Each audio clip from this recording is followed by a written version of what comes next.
আল্লাহ আমার যা দিয়েছে, আমার বাবার যা আছে, আমি মরণ পর্যন্ত যদি আরামে থাকতে চাই কোনো অসুবিধা নেই। কোন কারণে আমার এই রক্ত পিচ্ছিল পথে, মানুষের এই গালি গালাজ অপমান অপদস্থের পথে আসা লাগবে? আমি দেখতে পাচ্ছি এই রাস্তাগুলোই না আসলে যারা আছে এরা একটাও এ রাস্তা ঠিক রাখবে না, রাস্তাও খেয়ে ফেলবে। এ কারণে আমাদের আশা লাগছে। আর এইটাকে এখন কেউ বলছে যে না এরা রাজনীতি করছে, এটা ধর্ম ব্যবসা করছে। আমারটা যদি ধর্ম ব্যবসা হয় আপনারটা কি বলেন? আমার এইটা যদি ধর্ম ব্যবসা হয় আপনারটা কি আপনি বলেন? আপনি তো 5 বছর পরে ঠিকই মমতাজের মতো হয়ে যাবেন, 5 বছর পরে ঠিকই আপনি সালমান এফ রহমানের মতো হয়ে যাবেন, কিন্তু 5 বছর পরে আমি সালমান এফ রহমান না, আমার মনে হয় যা আছে এর চাইতে আরো 3 ভাগের 2 ভাগ চলে যাবে। সত্য কথা এটাই, আপনার কাছে খারাপ লাগলেও বাস্তবতা এটাই, কারণ প্রমাণ হয়ে গেছে। মাওলানা মতিউর রহমান নিজামী আর আলে আহসান মুজাহিদ রহমতুল্লাহ আলাইহি জীবনে তারা প্রমাণ করে দেখিয়েছে যে ইসলামের উপরে টিকে থাকলে অবস্থা এই হয়। তারা যদি লাইনে না এসে নিজেরা শুধু মসজিদের ইমামতি করে চলে যেত, জীবন কাটিয়ে চলে যেতে পারত। কি দেখিয়েছে আপনি দেখেছেন, তামাম দুনিয়া অবাক হয়ে আছে আজ পর্যন্ত। এই বাংলাদেশে দৃষ্টান্ত এই 54 বছরে কেউ দেখাতে পারে না যে মন্ত্রীর দায়িত্ব পালন করে আবার 36 টাকা ফেরত দেয়। আপনি বলেন তো কে আছে দেখান, আমি সেখানে যাব। और आज शाहीबागशी যেহেতু হযরত ইব্রাহিম আদম আলাইহিস সালাম তার সন্তানের কাহিনী আমাদেরকে আল্লাহ শোনাতে বলেছিলেন, আজ হাবিলের মতো কিছু মানুষ আমরা তৈরি হয়েছি। নিজেদের জীবনে পরিষ্কার পরিচ্ছন্ন করে, কর্মজীবন পরিষ্কার পরিচ্ছন্ন রেখে আজ আমরা মানুষের আস্থা ভাজন অলরেডি হয়ে গেছি।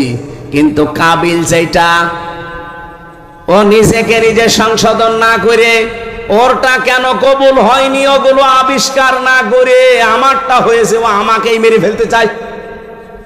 এরকম কাবিল দেশে নেই, এই কথা বলেন নেই। আমরা এখন হাবিলের ভূমিকায় থাকতে চাই। ওই দিন হাবিল বলেছিল ক্বালা ইন্নামা ইয়াতাকাব্বালুল্লাহু মিনাল মুত্তাকিন। এখানে যারা আরবি গ্রামার বোঝে জিজ্ঞাসা করেন, ইন্নার পরে যদি মা আসে বাংলা অর্থ দাঁড়ায় একমাত্র, কেবলমাত্র, শুধুমাত্র, হবেই হবে, এইটাই। এরকম 33টা অর্থ আছে। হাবিল ওই দিন জানাতে চেয়েছে, হে ভাই আপনি আমার বয়সে বড়, আপনার শক্তিও শরীরে বেশি, দুনিয়ায় এসেছেন আপনি আগে, খেয়েছেনও বেশি, এখন আপনার সাথে তো আমি পারবো না। কিন্তু সাফ কথা শোনেন, আপনার কোরবানি কবুল হয়নি, আমারটা হয়েছে, আপনি এখন আমাকেই মেরে ফেলতে চান। আপনাকে জনগণ ভালোবাসে না চাঁদাবাজির কারণে, আপনার চরিত্রের কারণে, আর আমার জীবনে ওইসব নেই। এই জন্য মানুষ আমাকে বিশ্বাস করে, আমার উপরে আস্থা রাখে, আর আপনি আমাকেই মেরে ফেলতে চান। সাফ কথা শুনে রাখেন, ক্বালা ইন্নামা ইয়াতাকাব্বালুল্লাহু মিনাল মুত্তাকিন। ইয়াতাকাব্বালু মুজারে, বর্তমান, ভবিষ্যৎ, প্রেজেন্ট, ফিউচার। শুধু আজকের দিন না, কিয়ামত পর্যন্ত শুধুমাত্র আল্লাহ গ্রহণ করে, কবুল করে মুত্তাকিদের জিনিসপত্র। কোন কারণে আমার এই ঝামেলাপূর্ণ রাস্তায় আসার দরকার? আমার কোনো দরকার ছিল না। আমি আমার নিজেরটা বলছি, কালাম ভাই তার নিজেরটা বলুক। সারা জীবন ছাত্র ছাত্রী পড়িয়েছে, অধ্যাপক ছিল, জীবনের শেষ বয়সে এসে সেই পেনশন পাবে, 25, 30, 40, 50 লাখ টাকা পাবে। যা জীবন আর বাকি আছে আরামে খেয়ে চলে যেতে পারত। কোন কারণে এই রক্ত পিচ্ছিল পথে এই মানুষের ঝামেলাপূর্ণ জায়গায় আসা লাগবে বলেন? আল্লাহ বলেন, আমি নিজেই শুধু শরীয়ত প্রণয়ন করিনি, আমার নবীকে আমি আল্লাহ শারিক বানিয়েছি। তিনিও শরীয়ত প্রণেতা, তিনি সমস্ত পবিত্র জিনিসকে হালাল করেছেন তোমাদের জন্য, আর যত অপবিত্র, নাপাক, অখাদ্য, কুখাদ্য এগুলো হারাম করেছেন। কে বলছেন? তাহলে আয়াত দ্বারা প্রমাণ হয় নবীজি শারে শরীয়ত প্রণেতা, তিনি হ্যাঁ বললে হালাল, না বললে হারাম। এ কথা মানেন তো? বলেন বলেন। ধোঁয়া যারা খাচ্ছেন, বাস্তবে কিছু জিনিস তো ক্ষতি আছে। হ্যাঁ, এখানে আরেকটা মাসলা দরকার। আলেম যারা আছেন বলছি, আন্দাজে কিছু দেখলেই একবারে হারাম বলবেন না। হারাম হওয়ার জন্য কমপক্ষে 3টা শর্ত লাগবে। কয়টা? 3টা শর্ত না পেলে আন্দাজে যা তা হারাম বলা না। আপনি হারাম বলে যদি পুষিয়ে দিতে না পারেন, সেটা আপনি নিজে হারাম হয়ে যাবেন। এই যে অনেককে কাফের বলে ফতোয়া দেওয়া হয়, যদি লোকটা কাফের প্রমাণ করা না যায়, নিজে কিন্তু কাফের হয়ে মরার সম্ভাবনা বেশি।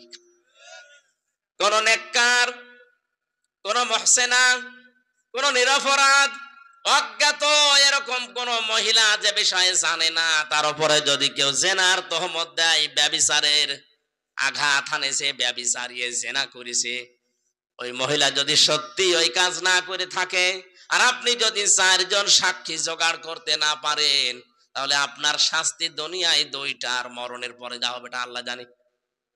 সূরা নূরের 4 নাম্বার আয়াতে আল্লাহ জানিয়েছেন, ওয়াল্লাযীনা ইয়ারমুনাল মুহসানাতি সুম্মা লাম ইয়াতু বিআরবা'তি শুহাদা ফাজলিদুহুম সামানিনা ওয়ালা তাকবালু লাহুম শাহাদাতান আবাদা।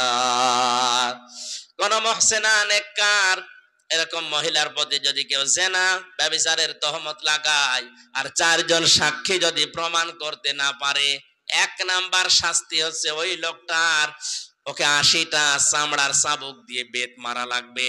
কয়টা? বলেন বলেন। 2 নাম্বার হচ্ছে যতদিন বেঁচে থাকবে, ওয়ালা তাকবালু লাহুম শাহাদাতান আবাদা, ওর সাক্ষী আর কোর্টে কাছারিতে কোনো বিচারে সালিশে আর গ্রহণ হবে না, ওর সাক্ষী শেষ। কত বড় শাস্তি আপনি টের পাচ্ছেন? একজন নিরপরাধ মানুষের উপরে যদি মিথ্যা তহমত দেওয়া যায়, 2টা শাস্তি তার জন্য। 80টা বেত মারা লাগবে তারে চামড়ার চাবুক দিয়ে, আর জীবনেও তার সাক্ষী গ্রহণ করা হবে না। এটা যদি আজ বাংলাদেশের সূরা নূরের এই 4 নাম্বার আয়াতটা আমার মনে হয় সংসদে যদি কায়েম থাকতো, এই দেশে হাজার হাজার মিথ্যা মামলায় মানুষ খালাস পেয়ে যেত। কারণ আপনার সাক্ষীটা গ্রহণ হবে না। একবার যদি প্রমাণ হয়ে যায় যে আপনি মিথ্যা সাক্ষী দিয়েছেন, মিথ্যা কথার তহমত লাগিয়েছেন, লোকটা কিছু জানতো না, আপনার জীবনের মতো সাক্ষী দেওয়ার কাজ শেষ। আমার বিষয়টা যেহেতু ওইদিকে না, আমি যেটা বোঝানোর জন্য বলছিলাম, তাদখিন, এটা বাংলা অর্থ হচ্ছে বিড়ি বা ধূমপান। কিয়ামতের আগে আল্লাহ বিশাল একটা ধোঁয়া সৃষ্টি করবেন, সব অন্ধকার হয়ে যাবে, শুধুমাত্র আলো থাকবে তাদের কাছে যাদের কাছে এই কোরআন ছিল। কারণ কোরআনের এক নাম আলো বা নূর। কি নাম? বলেন বলেন। আল্লাহ রাব্বুল আলামিন বলেন, হামিম ওয়াল কিতাবিল মুবিন। হামিম এটার অর্থ আল্লাহ ছাড়া কেউ জানে না। কেউ কেউ বিভিন্ন তাফসীর করার চেষ্টা করেছে, আমরা ওদিকে যাব না, কারণ আমরা নিজেরা জানি না। আল্লাহু আ'লামু বিমুরাদিহি, এর আসল অর্থ জানেন আল্লাহ। ওয়াল কিতাবিল মুবিন, আল্লাহ বলেন স্পষ্ট কিতাবের কসম। কিসের? শব্দটার দিকে তাকান তো, ওয়া দেওয়ার পরে আলিফ লাম আছে। আমি আলেমদেরকে বলছি, দেখি এনারা কি পড়েছে, ওয়াল কিতাবিল মুবিন আলিফ লাম দিয়েছে। আল্লাহ মনে হয় খেলা করার জন্য। হ্যাঁ, কিতাবের আগে আলিফ লাম দেওয়ার পেছনে কারণ হচ্ছে, এই পৃথিবীতে স্পষ্ট কিতাব একটাই আছে, তার নাম কোরআন শরীফ। কথা বুঝতেছেন? মানুষকে হেদায়েত দিতে পারে একটাই মাত্র কিতাব, তার নাম কি? আলিফ লাম। যে 4 প্রকার আমরা জানি, তার ভেতরে 1 প্রকার এখানে আছে, নির্দিষ্ট করে দিয়েছেন আল্লাহ স্পষ্ট কিতাবকে, যে মানুষকে এটা হেদায়েত দিতে পারে। যালিকাল কিতাবু লা রাইবা ফিহি, এখানে কিতাবের আগে আলিফ লাম আছে। কি আছে? সুতরাং কোরআনের বক্তব্যের পরেও যদি মানুষের মনের ভেতরে উতাল পাতাল না আসে, পরিবর্ধন না হয়, বুঝবেন ওই লোকটা জাহান্নামের জন্যই তৈরি হয়েছে। জোরে বলেন নাউজুবিল্লাহ। স্পষ্ট কিতাবের কথা কেন বললেন? অনেকে আজ বিভিন্ন দরগা থেকে বের হয়ে এই কথা চালিয়ে দিচ্ছে যে কোরআন শরীফ 90 পারা, 30 পারা জাহেরে আছে আর গোপনে আছে 60 পারা। এটা যে ডাহা মিথ্যা কথা। এই আয়াতটা তার প্রমাণই মুবিন। আলহামদুলিল্লাহিল্লাযী আনজালা আলা আবদিহিল কিতাবা ওয়া লাম ইয়াজআল লাহু ইওয়াজা। সূরা কাহফের প্রথম আয়াতে আল্লাহ জানিয়েছেন প্রশংসা ওই আল্লাহর, যিনি তার বান্দার প্রতি এমন একটা কিতাব দিয়েছেন যে কিতাবের ভেতরে কোনো গোপন কথা, আস্তে বলেন, আরো জোরে বলেন, আল্লাহ পাক বলছেন কোনো গোপন কথা নেই। আর আপনি মারেফতের কথা বলে চালিয়ে দিচ্ছেন, মানে শেষ করে দেব না? আপনারা মোবাইলে গল্প করছেন, তাহলে শুরু করি। যদি জরুরি হয়, মানে কোনো কাজ থাকলে শেষ করে দিই।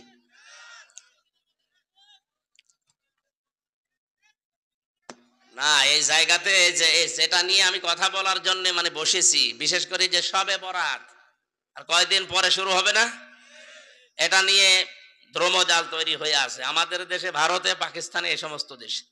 এটা ক্লিয়ার করা দরকার। আসলে শবে বরাত কি, কেন আসে, কি শিক্ষা দেওয়ার জন্য 1 বছর পর পর এই শাবান মাসটা আসে। আজকে 3 তারিখ, দেখতে দেখতে মাসটাও চলে যাবে। অথচ রজব শুরু হওয়ার প্রথম দিক থেকে নবীজি দোয়া করতেন, আল্লাহুম্মা বারিক লানা ফি রজব ওয়া শাবান ওয়া বাল্লিগনা রমাদান। রজব আর শাবানের বরকত দাও। সে বরকত কি, সেই বরকতের কথাগুলো এই আয়াতে আছে। আপনি চলে যাবেন স্পষ্ট কথা শুনে, না এখনই চলে যাবেন? চলে যাবেন এখনই? একটু ওঠাউঠি বন্ধ করবে না, আমার গলায় যতক্ষণ অন্তত সাপোর্ট দেয় আমি আসি। আল্লাহ পাক বলেন স্পষ্ট কিতাব, এর ভেতরে কোনো গোপন কথা নেই, মারেফতের কথা নেই।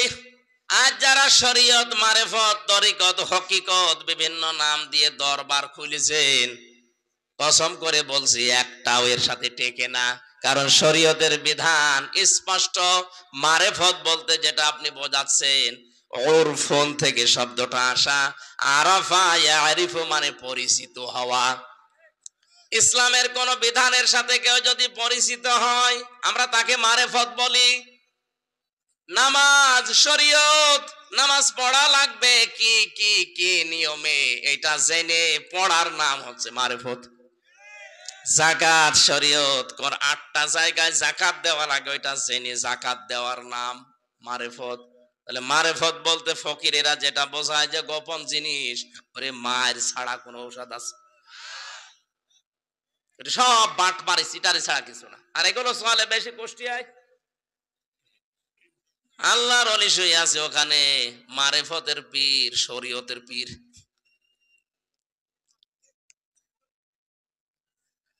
কোরআনে কোনো গোপন কথা নেই, কোরআনে যা আছে সব স্পষ্ট কথা। এই কারণেই কোরআনের কাছে যারা আসে, ওরা আর গোপনেও থাকতে চায় না, ওরা ওপেন হতে চায়।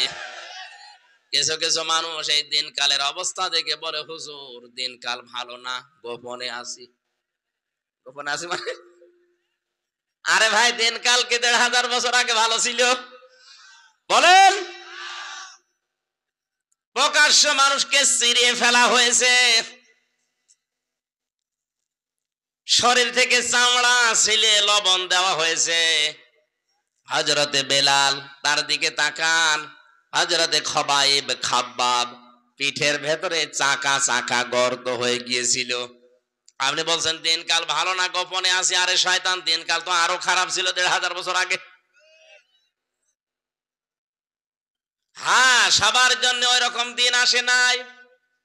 দিনকাল খারাপ তাদের জন্য, যে মানুষটা 15 বছর ঘরে থাকতে পারে না তার জন্য। আপনি আরামে খাচ্ছেন, আরামে যাচ্ছেন, আরামে সংসার করছেন, আপনার জন্য দিনকাল ভালো না। এটা বলা মুনাফিকি ছাড়া কিছু না। দিনকাল ভালো আপনি বোঝেন? কোরআনের উপরে যারা টিকে থাকে 3টা বছরে আর কিছু না পায়, অন্তত আমি এটা চোখ দিয়ে দেখে এসেছি। আল্লাহ তাখাফু ওয়ালা তাহজানু ওয়া আবশিরু বিল জান্নাতিল্লাতী কুনতুম তুআদুন। এই আয়াতটা যে কত